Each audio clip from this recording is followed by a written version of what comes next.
Bien, agradezco infinita la presentación. Intentaré, creo que tengo voz suficiente para que se me oiga y no habrá mayor problema. Creo que de lo que se ha dicho no sé si es cierto todo ello, pero lo que sí que sé seguro es que soy una de las pocas personas en España de la academia que desde la izquierda analiza las políticas de seguridad y defensa.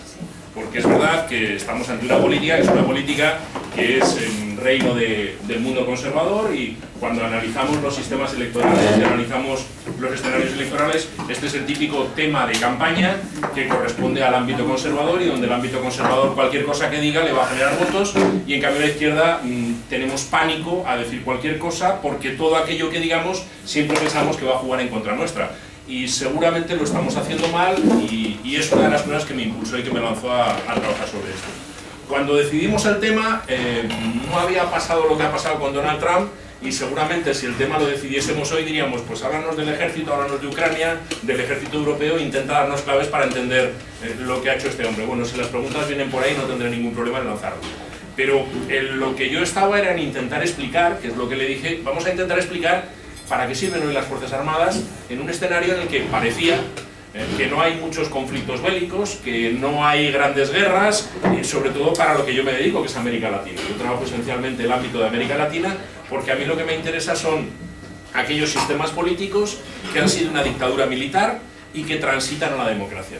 Porque lo que tenemos es la enorme complejidad, y nosotros sabemos, porque lo hemos vivido en España, de convertir a una institución que es el poder político, como son los militares, convertirlos, a través de todo un proceso de reformas y de modernizaciones, en una administración de carácter militar al servicio de cualquier gobierno.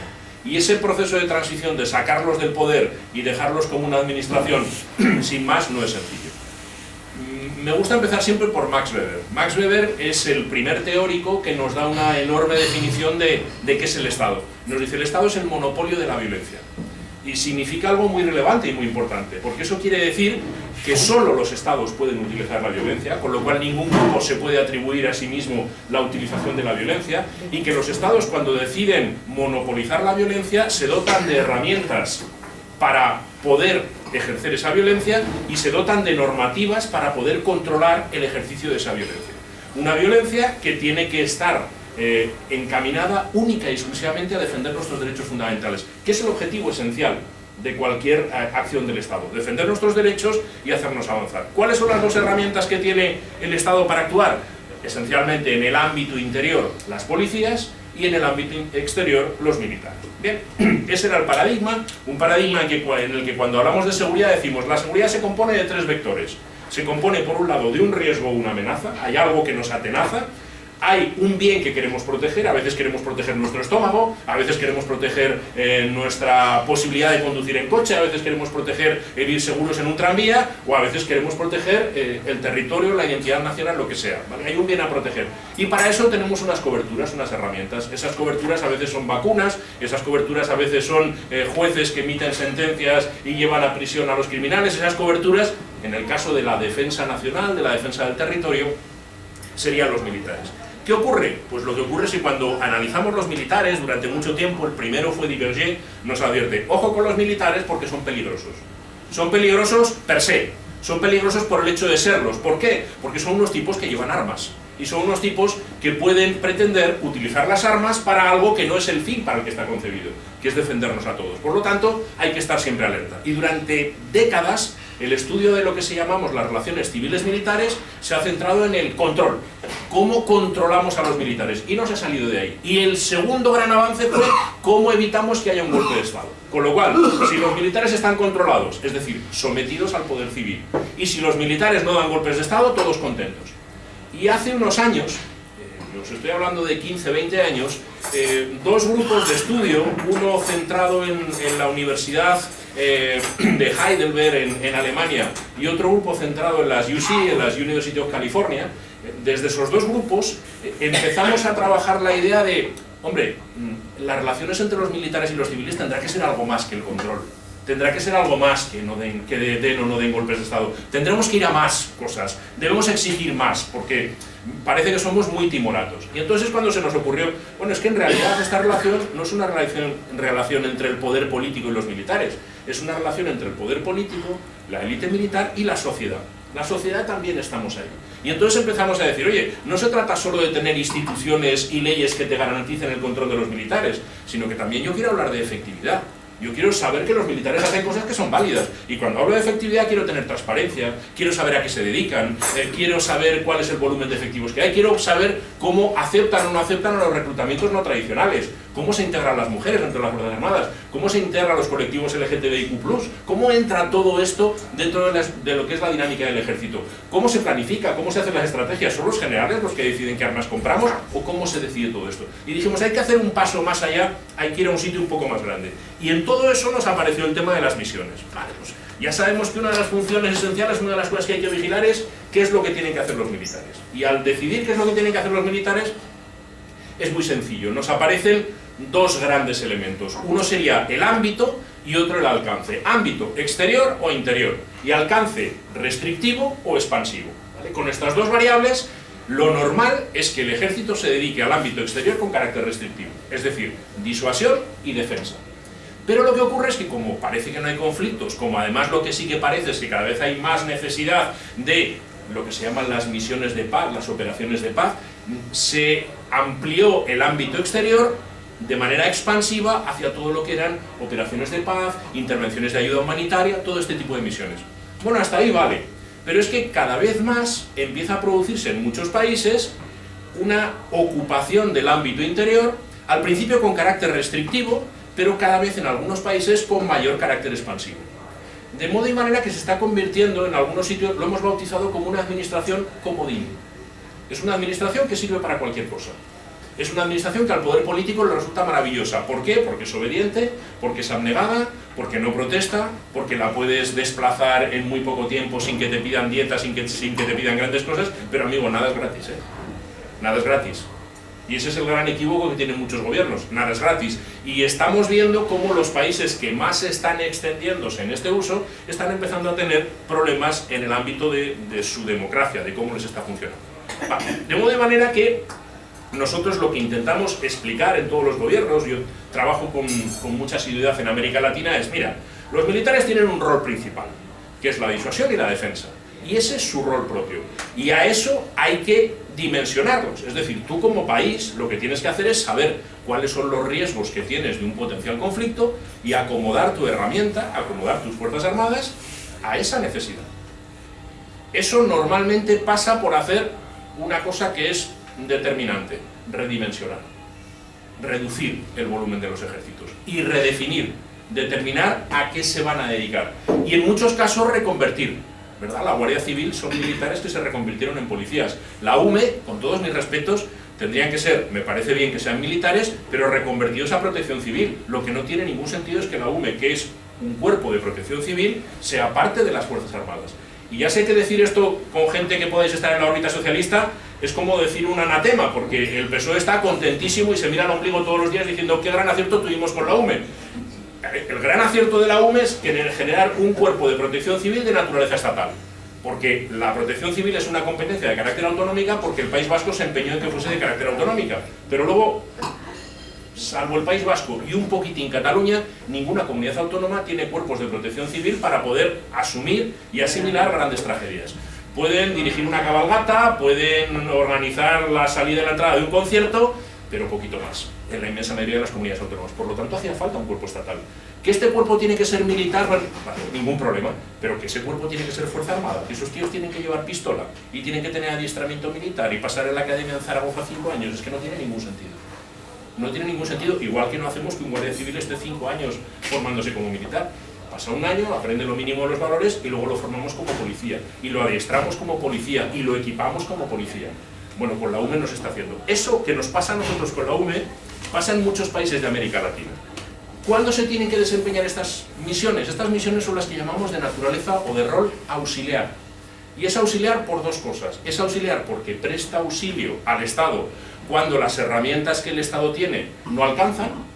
Se bloquea la policía, no llega la protección civil suficiente, y entonces necesitamos utilizar esta herramienta como auxilio, esta o cualquier otra herramienta, incluso podría ser de naturaleza privada. Y también es auxiliar porque es de carácter secundario, es decir, en modo alguno es un rol principal de las Fuerzas Armadas. Es un rol de naturaleza secundaria. Las Fuerzas Armadas no están hechas como pasa en América Latina, para distribuir comida. No están hechas para distribuir pupitres, no están hechas para vacunar a la población. Que si en un momento determinado hay que hacerlo, aquí durante el COVID fueron los encargados de recoger cadáveres. Pero también se utilizaron las pistas de hielo para guardar los cadáveres porque la morgue no llegaba, se utilizó un recurso privado. Pues esa es la utilización que debería darse con las Fuerzas Armadas. Bien, no está siendo así, sino que nos estamos encontrando con que cada vez más se produce una expansión de esos roles auxiliares que están empezando a trabajar en temas de desarrollo nacional, económico y social, que están empezando a trabajar en temas de seguridad pública. AMLO, ni más ni menos, que cogió y metió al ejército a trabajar en temas de seguridad pública sin temblar el pulso, después de haber hecho toda una campaña electoral diciendo que no lo haría. Pero lo hizo sin ningún problema. En El Salvador, guste o no guste, pero 3/4 de lo mismo. Y cada vez hay más países que están utilizando Fuerzas Armadas en términos de seguridad pública. Ojo, incluso en Europa. En Europa, en temas de terrorismo, hay muchísimos países que utilizan a las Fuerzas Armadas. Y nos queda un tercer lugar en donde se están diseminando, que es todo lo que tiene que ver con las emergencias, con las catástrofes naturales y con las emergencias de naturaleza civil. Es decir, hay una expansión de lo militar que en situaciones excepcionales, cuando no hay otro recurso, cuando los recursos que tiene el Estado no funcionan, es lógico, es comprensible y es lo que tiene que ser. Pero para nosotros, y cuando digo nosotros hablo del grupo de investigación con el que yo trabajo, ese es un problema. Cuando eso se consolida, ahí estamos generando un problema. ¿Un problema de qué naturaleza? Pues nos genera problemas de funcionamiento de los modelos democráticos, nos genera problemas de incremento del presupuesto en las Fuerzas Armadas. Yo recuerdo hablar con el jefe del Estado Mayor del Ejército Colombiano y me decía: yo hago lo que sea con tal de proteger mi presupuesto y mi gente. Y entonces era lo único que le interesaba, él quería proteger su gente y su presupuesto. Y a partir de ahí, encárgueme usted que limpie los bolos en una bolera, que lo voy a hacer. En Uruguay están recogiendo la basura en Montevideo. Es decir, empezamos a tener esa idea, los inmigrantes, los flujos de inmigrantes, hay montones de países en Frontex que no están utilizando policías, que están utilizando Fuerzas Armadas, porque dicen que sus policías están desbordadas. Que no digo que no, pero el problema es, bueno, si están desbordadas tendrás que ajustarlas para no tener que utilizar este recurso. Que este recurso se tiene que dedicar a otra cosa, si es que lo tienes que dedicar.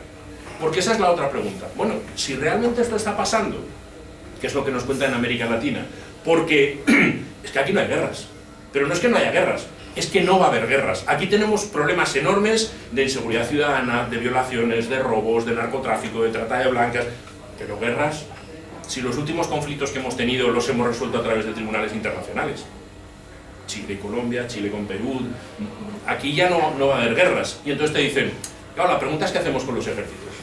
Y te aparecen 4 posibilidades, 3. Te aparece la posibilidad de, oye, abolición de los ejércitos, que es una posibilidad que está ahí y que hay quien la sostiene. Todo lo que son las corrientes pacifistas sostienen acabemos con los ejércitos. Esto no tiene ningún sentido. ¿Para qué los estamos manteniendo? Yo siempre cito la misma frase, ¿verdad? El problema de elevar tu moral y tu ética a ese nivel es que alguien sin moral y sin ética puede venir a por ti y tú no tendrás nada con lo que defenderte, ¿vale? Por lo tanto, ojo con las ideas abolicionistas porque los malos están, a ver los haylos, y en un momento determinado tienes que poder defenderte. Luego están los normativos, que son, no, las Fuerzas Armadas se tienen que dedicar a lo que se tienen que dedicar y a nada más, y no se mueven de ahí, están encorsetados, y por lo tanto la norma dice esto, que no salgan de ahí. En último término están los pragmáticos, que son los que dicen, oye, pues ya que las tengo, esto es un lujo no utilizarlas para nada, y ya que no hacen nada, pues que hagan cosas, las necesitamos, pues venga, claro, dentro de poco me puedo encontrar con que me digan, cuando anuncie, oye, que tengo un profesor, una profesora de baja y tal, y me digan, coge un militar, que de las clases el militar, porque a fin de cuentas, ¿para qué vamos a buscar un sustituto, un concurso? Pues coge un militar que no hacen nada, los tienes al lado en el cuartel del Brook, que baje alguno a dar clase. Hago comedia, pero es que es una dinámica, esto ya está pasando en algunos países de América Latina. Hay militares dando clases en las universidades públicas. ¿Por qué? Pues porque también hay universidades militares, que son universidades públicas, y entonces ya al público civil en general ya les están dando clases. O aquí tenemos los centros universitarios de la defensa, que cuando se crearon fue la entrada del mundo civil universitario en las academias militares, ya no hay civiles. Ya no hay civiles. Se les ha dejado a los militares hacer, y en el momento en que los militares han podido hacer, ¿qué han hecho? Han sacado a todos los civiles. ¿Cómo los han sacado? No los han expulsado, pero les han empezado a poner unas condiciones tan leoninas que solo las aceptan otros militares. Y los civiles han ido todos emigrando a las universidades públicas, Y las universidades militares, los centros universitarios de la defensa, son centros en donde los militares enseñan a los militares. No es un buen recorrido, no es un buen camino, no es una buena manera de proceder. Hay que intentar hacer las cosas de otro modo. ¿Qué más cosas nos están pasando? Pues que en este cambio del escenario internacional nos están cambiando todas las amenazas. Antes las amenazas era que me ataque tal país, que me ataque cual país, que tenga guerra con este. Hoy, cuando miro las amenazas, tengo aquí una tabla, que vosotros no podéis ver, con todas las estrategias de seguridad nacional de todos los países de la Unión Europea, con las estrategias regionales, las de la Unión Europea, con las de la OTAN, Estados Unidos. Bueno, nuestra principal amenaza es el cambio climático. Nuestra principal amenaza. Luego, las epidemias y las pandemias. Las organizaciones criminales transnacionales. El terrorismo y la radicalización, sobre todo la de carácter yihadista. Los ciberataques. La inseguridad energética. Los flujos migratorios descontrolados. Los desastres y las emergencias, el espionaje. Fijaros que no aparece nada que tenga que ver con lo que entenderíamos que es la defensa y el campo natural de actuación de las Fuerzas Armadas. Tengo aquí otra tabla del World Risk Report, en donde dice las amenazas a 2 años y las amenazas a 10 años. Bien, las amenazas a 10 años, que sería esta segunda tabla que hay aquí, en verde aparecen las que son de naturaleza climática, las que responden al carácter climático. De 10 hay 5.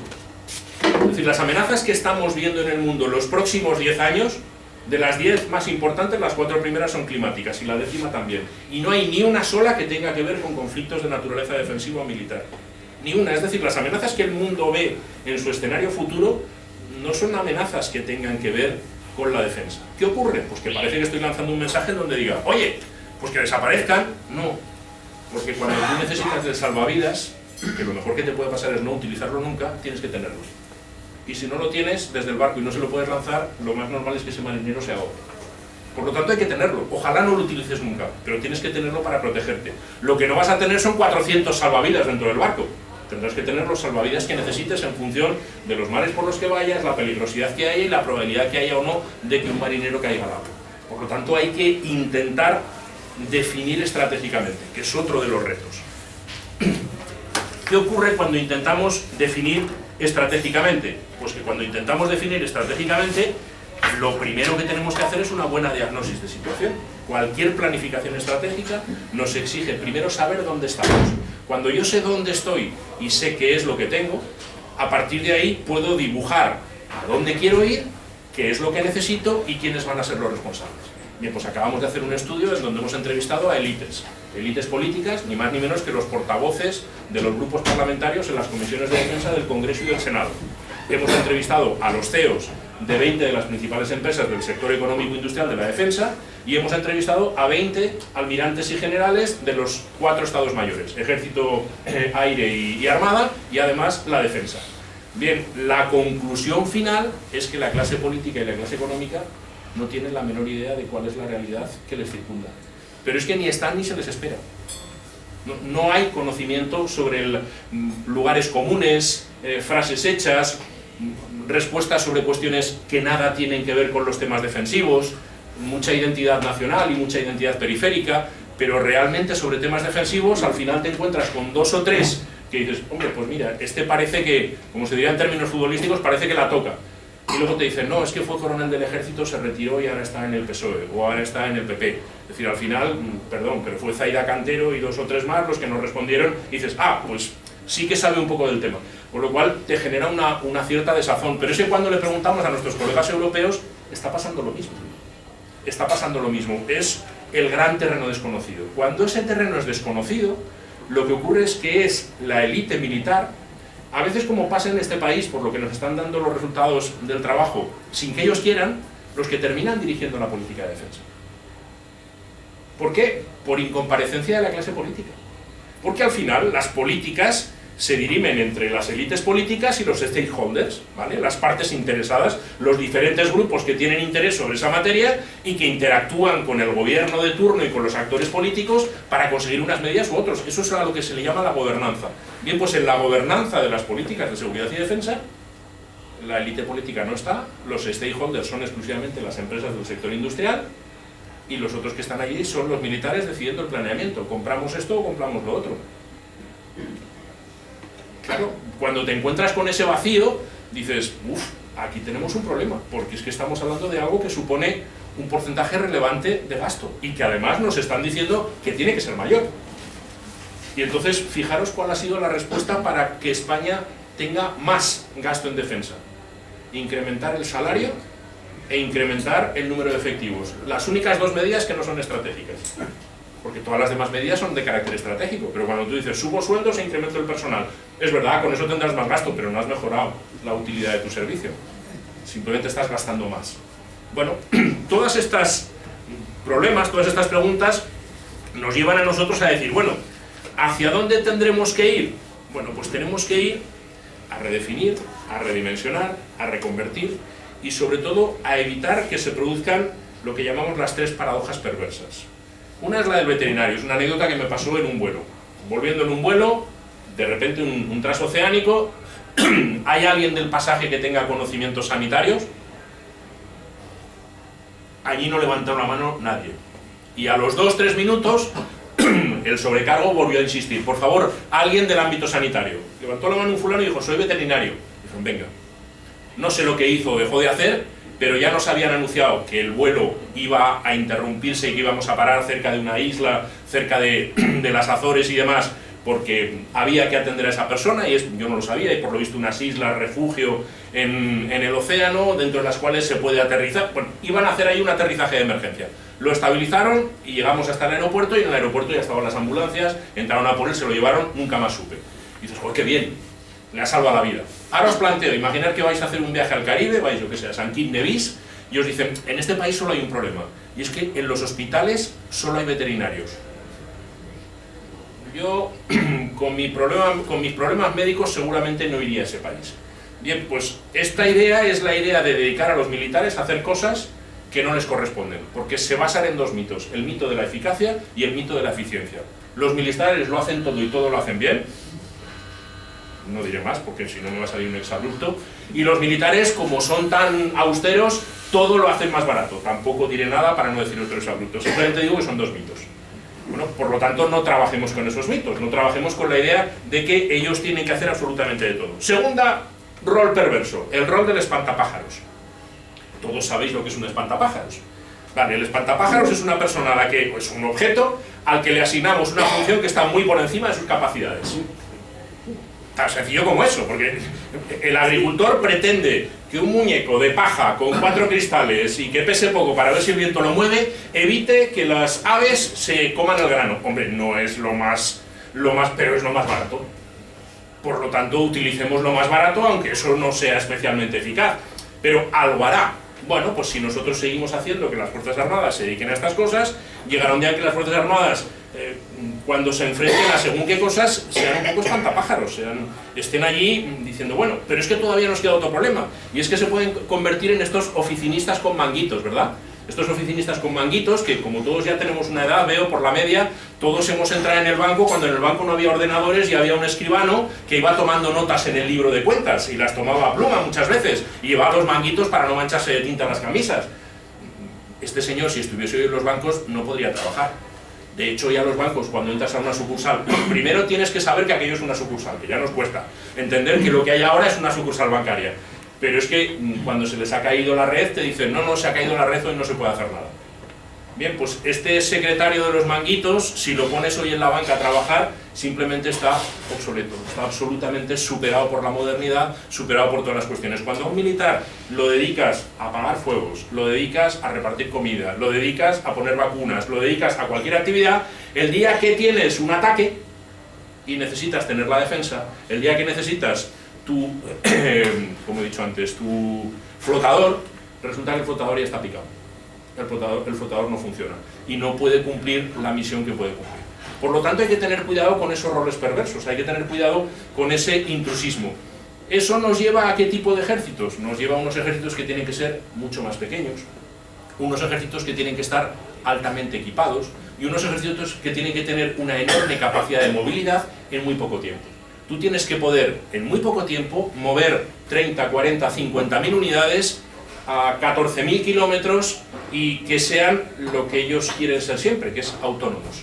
porque la esencia de los ejércitos es su autonomía estratégica, el hecho de que nadie les tiene que abastecer de pan, porque ellos se lo hacen, de que nadie les tiene que retirar los muertos, porque ellos se encargan, que nadie les tiene que cocinar, porque ellos lo hacen, que nadie les tiene que construir las tiendas o los sitios porque ellos son los que se lo construyen, que nadie tiene que hacerles un puente porque ellos son... Esa es su autonomía. Bien, pues tú tienes que ser capaz de mover todas esas pequeñas ciudades a donde las necesites y para hacer lo que necesites. Y en eso no estamos. En eso no estamos no solo en España, sino que en eso no estamos en general en toda Europa. ¿En qué estamos en Europa? Estamos en la idea de las misiones de paz. Porque somos muy naif, nos gusta mucho eso, está muy bien, han estado muy bien. Es verdad que exitosas no son muchas. O sea, hemos hecho muchas misiones de paz, hemos invertido miles de millones, pero salimos de Afganistán por piernas. Y además dejando como hemos dejado a las mujeres afganas, que están peor que cuando llegamos. Es decir, a veces gastamos miles de millones, o mirad la misión del Líbano, después de 20 años de misión en el Líbano, el día que se han puesto en guerra, ¿qué hemos hecho allí? Intentar que no nos cayese nada, agazaparnos y decir, bueno, que no me caiga nada. Es decir, esas misiones masivas con gran gente haciendo como de cascos azules y demás, han resultado bien en los Balcanes. Están resultando bien defensivas en el Cuerno de África. Nos están resultando de una cierta relevancia en el Sahel, pero porque en el Sahel lo que estamos haciendo es intentar parar a Al-Qaeda, a Boko Haram, a los hermanos musulmanes. Estamos allí, es una acción antiterrorista, no es una acción de apoyo a los países del Sahel, sino como estos no tienen la capacidad de defensa que a nosotros nos interesa, pues ya voy a ponérsela yo para ver si de esta manera puedo parar el golpe de ese terrorismo, ¿vale? Es intentar alejar el problema de nuestras fronteras, no solucionarlo, sino alejarlo.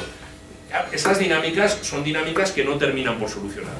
Pero es que además, cuando entramos, y ya con esto termino, cuando entramos en, bueno, pues que los ejércitos hagan de todo, a fin de cuentas, ya que los tenemos, es un lujo, esto no sé, que se dediquen a hacer de todo.